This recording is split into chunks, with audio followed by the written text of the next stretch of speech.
Man, it is hot outside. At least it is around here where the KnifeCenter is. It's got me thinking of autumn and wintertime outdoor recreational activities. So how about some inexpensive hunting knives to get ourselves in the mood?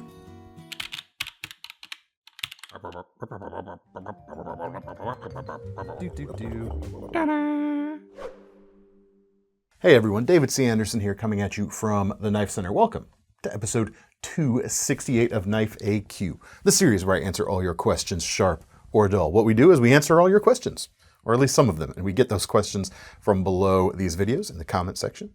Try to answer them the best I can, and Thomas behind the camera makes snarky comments. Sound off your favorite hunting cartridge. Be polite.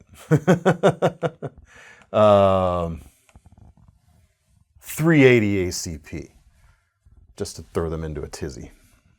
Tizzy induced. Get your tizzy. What would you hunt with a 380 ACP? Anyway, not important. Getting tizzy with it. Let us get to our first question, shall we? Techie13804. Good afternoon. Quick question. This September, my son will turn 12. In New York, that means he can finally go hunting. Can you recommend a fixed blade knife, sub $100, with an appropriately sized and shaped blade to dress deer and clean ducks and geese? I personally use a 8-inch K-bar Skinner or a George Heron Skinner. I'd like to get him something different. The K-bar is a touch big, and I don't trust a 12-year-old with something as nice as a George Heron. Thanks. Awesome. Absurdity of using a heron on duck. Go figure.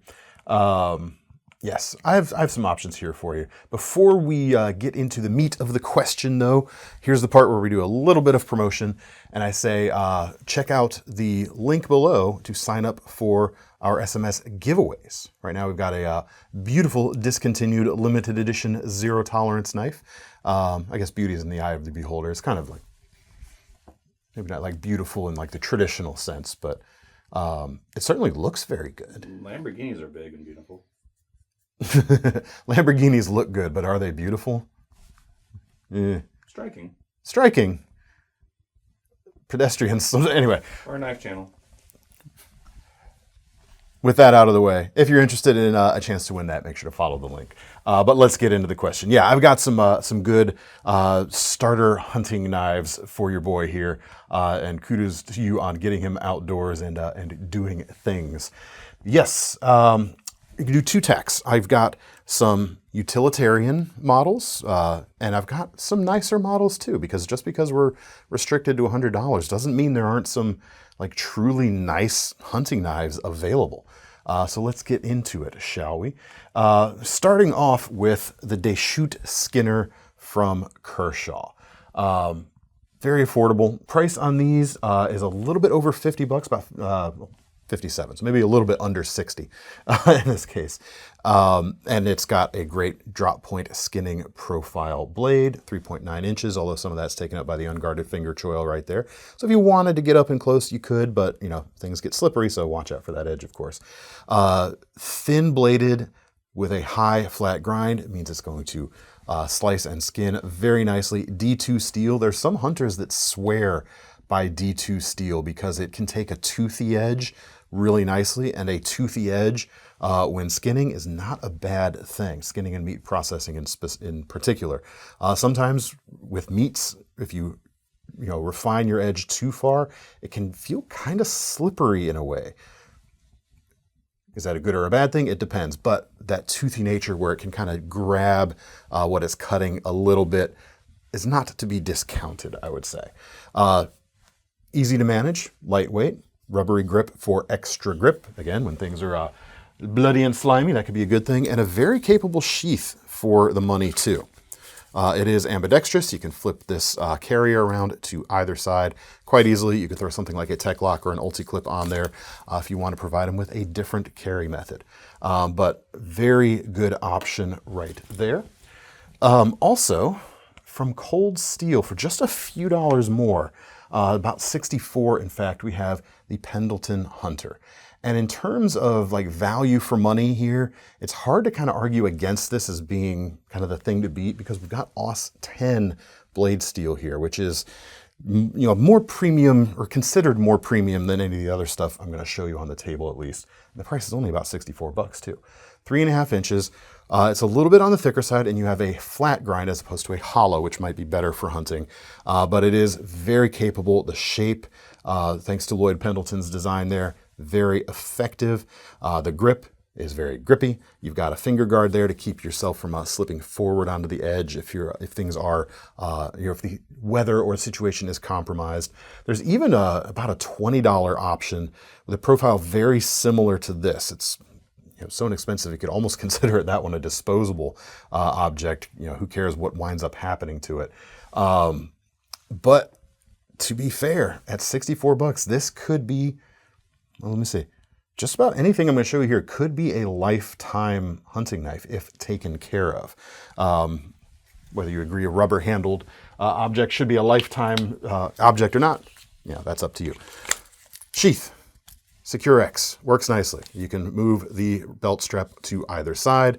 If you wanted to attach an aftermarket option, you might have to widen the holes that are there, which could, might compromise the retention of the sheath. So I don't know that I would necessarily recommend that, but a fully capable system right out of the box. And something that would lend itself to more than just hunting too. This would be just a good, outdoor, camping style fixed blade.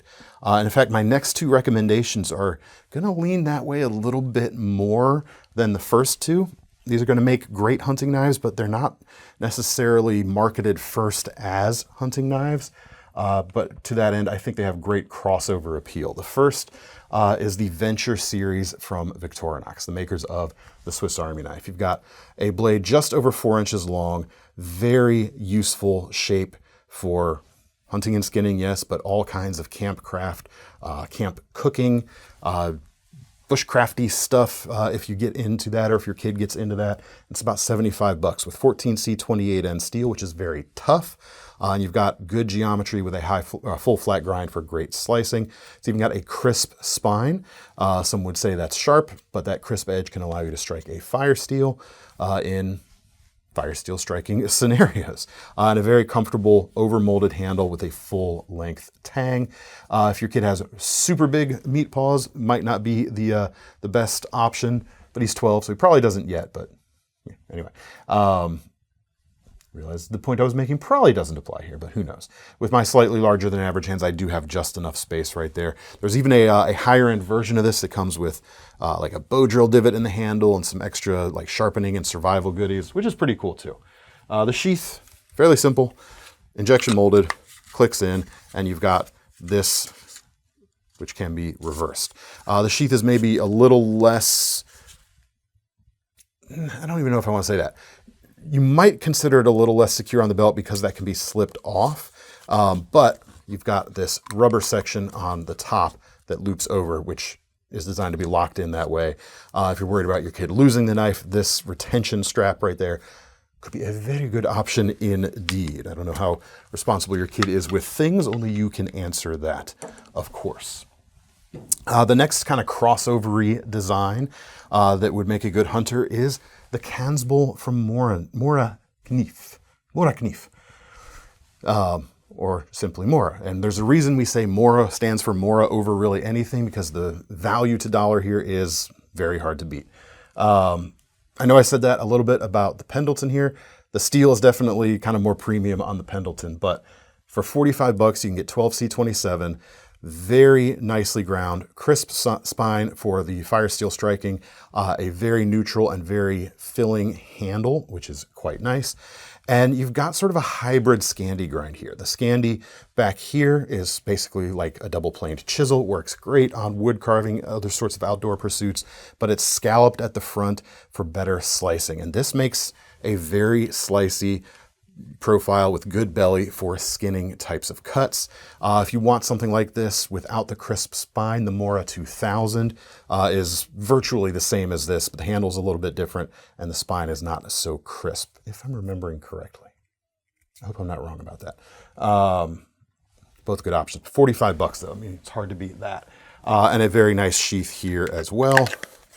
The this section, as you can see, it's loose at the moment, but it actually does click in to these divots when you slide it all the way up. So it is pretty secure on the belt. It's not just going to, or the sheath is not just going to slide out of the belt loop. Very low profile on the belts. Orange too, you can get that in orange. None of these other knives so far you can get in orange. And if you're, appreciate the utility of oranges in a hunting scenario, I know some do, it's a good option. Blue is also a good option, but is less conventional, we'll say. But anyway, those are 4 great, just pure utility options. If you're thinking maybe, something a little nicer, fancier, perhaps we could say, good options in the price range too. Actually, before I move on, the other one that would be good in the Mora camp is the new Amberg with the full flat grind. That's got a really nice amount of belly. We just didn't have any on the shelf today when we were filming, so I apologize for that. They are pretty darn new and have been selling out very quickly at this point in time, but that would also be a great option. But let's look at some fancier stuff. The Spyderco Bow River, a Phil Wilson design, 63 and some change, and it has got a gorgeous shape and really good design for this type of use. 4.4-inch blade, the steel is 8CR, very easy to sharpen, of course, which is a good learning skill for your boy, since 8CR is not the most edge-holdy of steels out there. Still very capable, though, I will argue. I don't know if I would die on that hill, but I'd put up a good fight before scampering off. Black and gray G10 handles, tapers towards the front, looks fantastic for the money. The profile, great for that slicing stuff. The trailing point might be a little harder to learn or manage than a drop or a clip point for newcomers to this type of cutting. Whether that's good or bad, bad because it's harder to manage, but good because it's more of a learning opportunity. I'll leave that up to you. This and this very next one, probably the best of the bunch here for like the foul that you mentioned due to the tip geometry. But the sheath here is classic type of black leather right here. Really classy package overall. And the price, very hard to beat. Yeah, very nice balance, very nice geometry. US made option, perhaps. This is something that might be similar to your K-bar, just scaled down a little bit. The Buck Brahma, this is the 117 model, comes in about $90 right now. You got a 4.5-inch blade, so it's still a very manageable size. 420HC, which Buck gets a lot of performance out of that steel. They're kind of famous for their heat treat on that steel and what they're able to get out of it, it being otherwise a more budget-friendly steel. So that is a really good option. You've got the phenolic handle, the classic profile here of the bigger 119 special. Got the beak at the end and the crossguard at the front. Just, there's classics. There's a reason this thing's kind of a classic. And it has the same sheath design as the 119, which is one of my favorite leather production sheaths ever made. The snap loops around to the back here. We're talking about security with your kid tromping through the woods. I assume you might doing a little bit of tromping. The snap being on the back means it's not likely to get snagged and loosen or invite losing the knife as you're going through. And yet when it's time to draw, simply pull the snap and you can pull the knife straight out. Fantastic design on the sheath and a good shape overall. This could be absolutely a lifetime hunting knife right here. And this type of length, more capable than some people might be ready to admit. Very agile, very thin, verging on like bird and trout type of shape, but very good for all of the things you mentioned.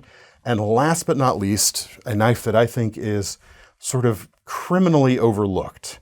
And that might be because of the steel here. It is another 8CR bladed model, but check out this, the CRKT Hunt and Fish, $95, and it is in the incredible details and adornments that this gets. It feels borderline custom knife quality for less than $100. Blade is 3 inches. You've got a drop point shape. You've got jimping and file work on the spine that looks great and gives you traction as well. The geometry with the full flat grind is great for all of this sort of thing we're talking about. Black and orange G10, 3 mosaic pins, even a tapered tang for balance on a sub $100 production knife. Seriously, fantastic little knife right here, and something that could be used for a long, long, long time to come. The sheath is, basket weave worked. What's the word? I almost said Tool. That's the word. Thank you, Thomas. Brain fart there for a minute. And it comes with a horizontal carry loop for right or left carry. Also good to drop out of your left hand. Speaking of tool. The hunt and fish is just like special feeling. So if you want to give him something that doesn't break your bank or doesn't empty your pocketbook but still has that special feeling, any one of these last three, but especially this one, would really, really create quite the impression. Hope that helps. Hope your boy has fun this fall. All right, that's all for that. Shall we get to the lightning round for today? Zip, zip. First question comes from Knife Life 3. Hey DCA, do you think it's wrong to choose a knife based on the sheath or pocket clip as a priority? I commonly do this very thing. I commonly carry a knife that is less suited for the tasks at hand for the day due to a better clip or sheath. As I see it, no matter what is happening, the knife spends more time in storage than in use. Do I think it's wrong to do that? Absolutely not.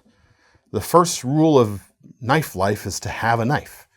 And so, make it as easy as it is to have a knife, I would say.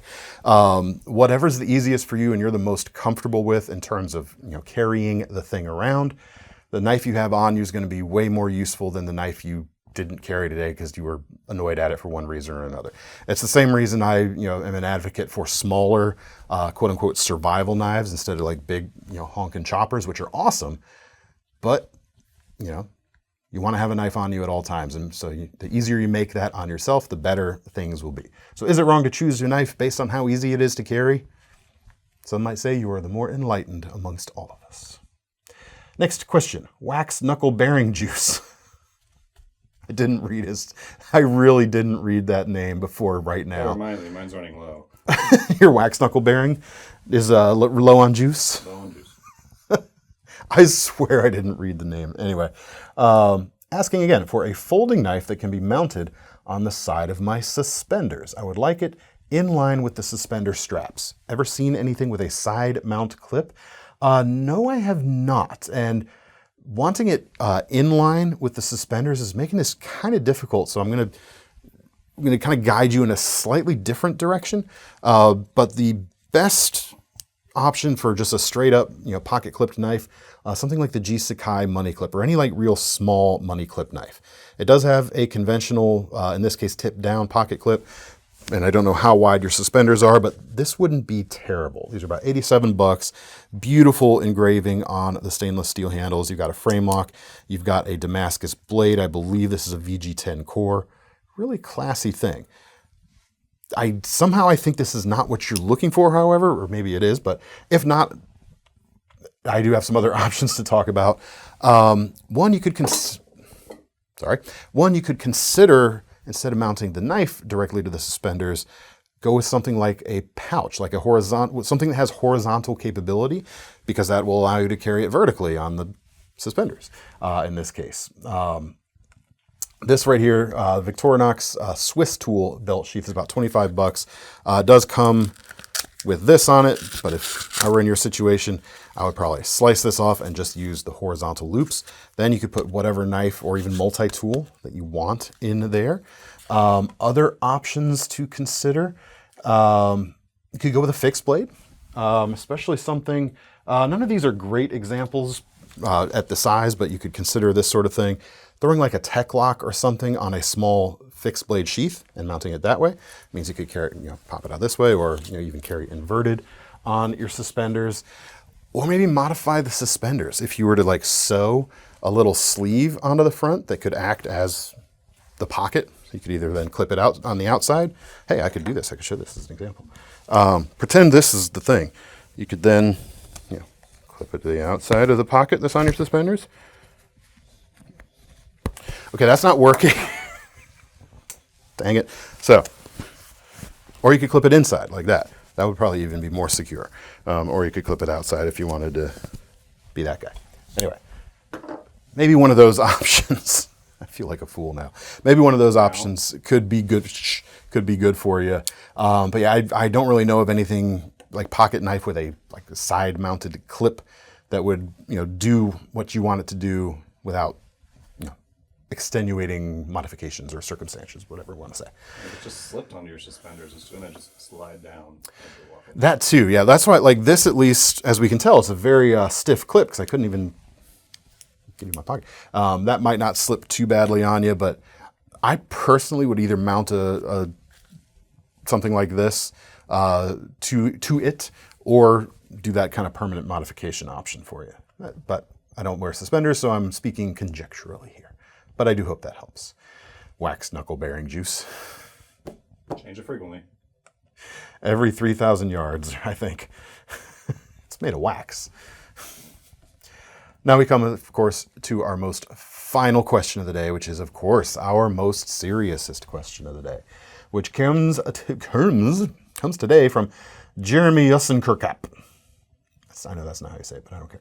Hi, David. Hypothetically, if a cheese processing plant had to use pocket knives to cut the cheese, which ones would the owners likely choose? I'm going to say the best option here would be this knife from United Cutlery. It's the Gilhibben Tundra Toothpick. Why? Because you can't spell toothpick without toot when you're cutting the cheese. Hope that helps. With a cheese knife, it's good enough. That's one egg. Enough? That's enough. I say good enough. Oh, Gouda. Oh, I see. Yes, good. Gouda one. Open your ears. It's the wax. It's the wax, the bearing juice. Anyway. Next week we'll involve Q-tips. Don't threaten me with a good time. Anyway, that's all we have for today, folks. Keep your questions coming. Keep your most seriousest questions coming as well. If you've got any other suggestions for our friend there taking his kid out hunting for the first time, drop it down below. And make sure to sign up for that giveaway like I mentioned at the beginning as well. If you'd like to get your hands on any of these objects right here, check out the link in the description. That'll take you to KnifeCenter.com. Where, if I can remember how to speak, I'll remind you about our long-running Knife Rewards program, getting you free money on future knives, as well as options like Sezzle at checkout if you want to break things into smaller payments. I am David C. Anderson. That's Thomas behind the camera. We're signing off for now. See you next time.